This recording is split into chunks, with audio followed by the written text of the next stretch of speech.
Ram guys. तो हम we are back. हम शेड्यूल 11th का प्रिपेयर हो गया था। थोड़ा सा क्लास कॉलेज की जॉइनिंग वगैरह आ गई थी। जब ये अपलोड करनी थी वीडियो सेम, तो 10 अक्टूबर के बाद की थी प्लानिंग पिछले शेड्यूल के हिसाब से। तो थोड़ा सा लेट हो गया था ये वाला अपलोड करना। कॉलेज मतलब 5-10 मिनट का काम रह गया था उस टाइम। मतलब 5-10 मिनट क्या, मतलब शूट रह गया था। कंटेंट सारा प्रिपेयर हो गया था इसका। तो बाकी अभी वीडियो हम ले आए, तो चलिए स्टार्ट करते हैं। ज़्यादा टाइम नहीं लेंगे। 11th वालों के पास टाइम पूरा होता है, but not taking much time. चलिए स्टार्ट करते हैं। तो अब हमें ये प्लानर ऑफ जो हमने बात करी थी, इस पर हम बात कर लेते हैं। फिज़िक्स में आप system of particles and rotational motion कर रहे होंगे। केमिस्ट्री में इक्विलिब्रियम, जूलॉजी में लोकोमोशन मूवमेंट, बॉटनी में नेट में फ्लावरिंग प्लांट्स आप पढ़ रहे होंगे, या आई होप ख़त्म हो चुका होगा। थोड़ा सा एक्स्ट्रा टाइम मिल गया आपको, 4-5 दिन का लगभग इस वाले शेड्यूल के आने में अक्टूबर के। तो आई होप हो, बाकी नहीं हुआ तो कोई बात नहीं, करते रहिए, मेहनत हो जाएगा। आगे ज़्यादा काम बचा नहीं है। थोड़ा सा 11th है तो ऊपर नीचे हो जाए तो कोई ख़ास दिक्कत भी नहीं होती। बाकी बात कर लेते हैं हमें क्या क्या करना है। तो फिज़िक्स में हमें करना है gravitation with PYQs and NCERT। अब इसमें मैं कहूँगा कि PYQs तो सारी करने, क्योंकि मोस्टली क्वेश्चंस PYQs से ही मिलते जुलते आते हैं, तो उसमें तो कोई ज़्यादा वो है नहीं। और बाकी बात रही NCERT, तो NCERT में लास्ट का एक पोर्शन है थोड़ा बहुत सैटेलाइट्स वगैरह का। तो उस पोर्शन से चांसेस होते हैं कि NCERT से क्वेश्चन आ जाएंगे, वरना तो किसी और से चैप्टर्स मतलब और कोई पोर्शन से चैप्टर कोई चांस होता नहीं। NCERT का टाइम हो तो पढ़ लीजिएगा पूरी, या कोई टॉपिक हो जिसका आपको बेसिक्स ना क्लियर हो रहे हो तो पढ़ लीजिएगा पूरी। अगर आपको सारे बेसिक्स क्लियर हैं तो आपको NCERT में इतनी सजेस्ट नहीं करूँगा कि बहुत टाइम ला दे, सिर्फ सैटेलाइट्स वाला पोर्शन पढ़ लेना।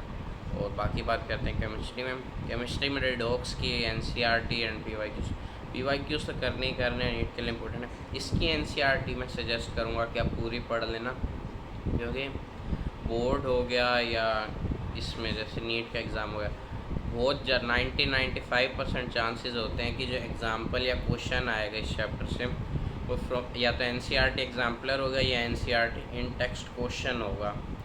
तो मतलब एक ही हो जाता है, आपके देखा दिखाया करा कराया क्वेश्चन आ जाते हैं पेपर में। और रेडॉक्स से तो इजी चांस है कि छोटा चैप्टर पर फिर भी 2 क्वेश्चन कैरी करते हैं बिल्कुल NCERT के इन टेक्स्ट एग्जाम्पल।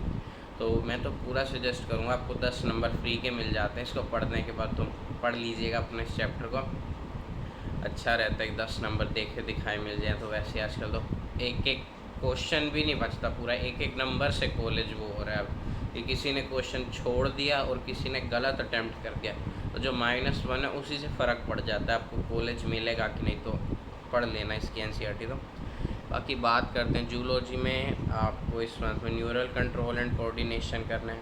NCERT बायो में तो पढ़नी ही पढ़नी है, PYQs भी करने ही हैं इसके। ये थोड़ा सा बड़ा चैप्टर है, शायद आपको पहली बार में अच्छे से याद भी ना हो, या फिर जो इसके क्वेश्चंस ऐसे आते हैं न्यूरल कंट्रोल एंड कोऑर्डिनेशन के, बिल्कुल वैसे के वैसे NCERT लाइनर्स आएंगे कि कोई भी पार्ट के बारे में ये चीज़ लिखी हो गया, एक लाइन जैसे मेंशन कर देता है वो NCERT में, तो क्वेश्चन में वही सेम लाइन आएगी बिल्कुल, उसके अलावा कुछ मतलब आने के चांस होते नहीं हैं। तो आप ये अपना देख लेना, इसमें जो भी हो इसमें कुछ वो तो रहेगा नहीं। NCERT लाइनर्स आएंगे, बाकी PYQs कर लेना, आपको आइडिया लग जाएगा। ये तो पिछले साल का नीट का पेपर देखोगे तो उसमें आपको मिल ही जाएगा डायरेक्ट NCERT लाइनर्स से। NCERT अच्छे से समझ ली इस चैप्टर की, ये याद कर लिया कि ब्रेन का कौन सा पार्ट क्या है, वो क्या काम करता है, और जो थोड़ा बहुत मसल कंट्रोल का मतलब न्यूरल कंट्रोल का पार्ट है वो प्रोसेस वगैरह, तो ज़्यादा डिफ़िकल्ट है नहीं ये चैप्टर।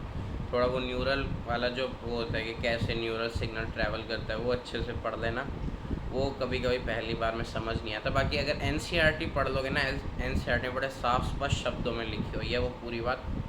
हमें भी एक बार समझ नहीं आया था जब हम क्लास वगैरह में, तो मैंने जब घर आके NCERT पढ़ी थी तो मुझे वो अच्छे से क्लियर हो गया था टॉपिक बिल्कुल। और आज तक मेरा उसका एक भी क्वेश्चन नहीं गलत हुआ था जब मैंने NCERT पढ़ ली, चाहे वो हमारे इंस्टीट्यूट में प्रैक्टिस टेस्ट होते थे चाहे नीट में क्वेश्चन आए। NCERT पढ़ लेना, कोई चांस ही नहीं बचता अगर कोई क्वेश्चन का। तो बाकी बात करें तो बॉटनी की, तो बॉटनी में हमने पढ़ना है इस मंथ में प्लांट किंगडम, और प्लांट किंगडम की एनसीईआरटी पे।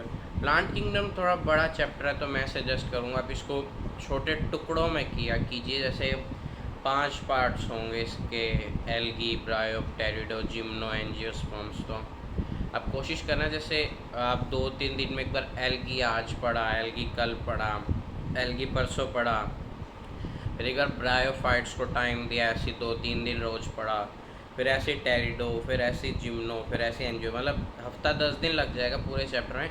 बट ये चैप्टर अगर एक बार में पढ़ोगे तो एग्जांपल्स और प्रॉपर्टीज़ बहुत हो जाती हैं, बहुत वो हो जाएगा कन्फ्यूजिंग सा। ब्रायो की आप टेरिडो में काउंट कर लोगे, टेरिडो की ब्रायो में काउंट कर लोगे। तो मैं तो यही जो मैंने किया था, और मेरा भी फिर मेरा प्लांट किंगडम से भी कोई क्वेश्चन गलत नहीं हुआ है नीट के एग्ज़ाम में, तो मैंने यही ट्रिक करी थी अपनी कि टाइम दो हर टॉपिक को।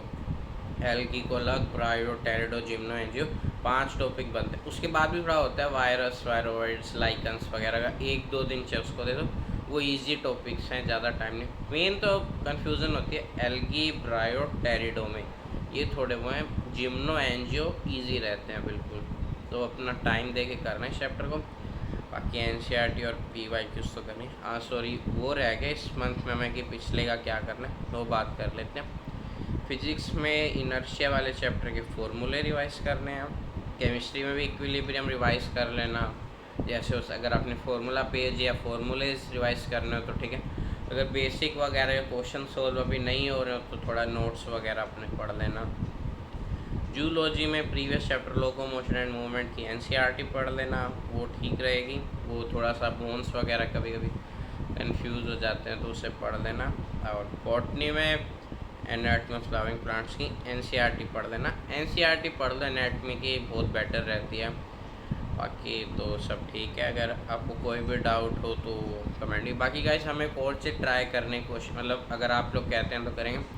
एक पर्सनल गाइडेंस जो नीट की मैं प्रोवाइड करूँगा, वो पूरी फ्री ऑफ कॉस्ट रहेगी, कोई चार्ज नहीं। अगर आप बताएंगे तो हम एक जूम मीटिंग ऑर्गेनाइज़ करेंगे, और हम एक टाइम पे एक बच्चे के साथ अटेंड किया करेंगे।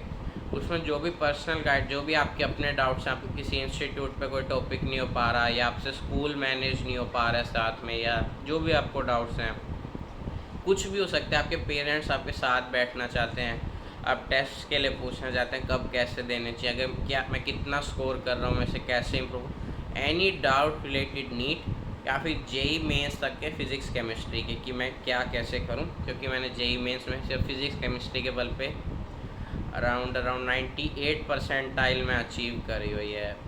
97.75 से अबव थी, 97.89 के अराउंड थी शायद। तो मैं उसमें भी आपकी हेल्प कर रहा हूँ। हम उसमें 1-on-1 इंटरेक्शन होगा, एक टाइम पे एक बच्चा और मैं बात करेंगे। अगर उसके साथ में पेरेंट्स बैठना चाहें तो पेरेंट्स भी बैठ सकते हैं। 1-on-1 रहेगा, बिल्कुल फ्री ऑफ कॉस्ट रहेगा। आप लोग कमेंट कीजिए अगर आपको ज़रूरत लगती है, तो हम उसका सारा अरेंज करके यही 1-2 दिन में उसको स्टार्ट कर देंगे।